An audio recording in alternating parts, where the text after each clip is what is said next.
Hi, prostate problems old age లోనే చూస్తుంటామా? ఇది completely నిజం కాదు. ప్రాస్టేట్ గ్లాండ్ మేల్స్ అందరిలో ఉంటుంది.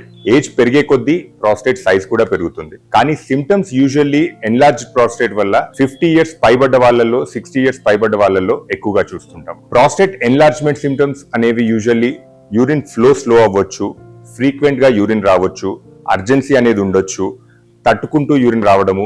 ఇవి యూజువల్లీ రెగ్యులర్ గా మనం చూసే సిమ్టమ్స్. కానీ కొన్నిసార్లు యంగ్ పేషెంట్స్ లో కూడా ప్రాస్టేట్ ఇన్ఫెక్షన్ వచ్చినప్పుడు కానివ్వండి, ప్రాస్టేట్ ఇన్ఫ్లమేషన్ వచ్చినప్పుడు కానివ్వండి, లేకపోతే కొన్నిసార్లు ప్రాస్టేటిక్ గ్లాండ్ లో కొన్నిసార్లు స్టోన్స్ తయారవ్వచ్చు. దానివల్ల కూడా యూరిన్ ఫ్లో అనేది కొంత స్లో అవ్వడము చూస్తుంటాం. ఎస్పెషల్లీ ప్రాస్టేటిక్ ఇన్ఫ్లమేషన్ గానీ, ఇన్ఫెక్షన్ కానివ్వండి, డయాబెటిక్ పేషెంట్స్ లో ఎక్కువగా చూస్తుంటాము.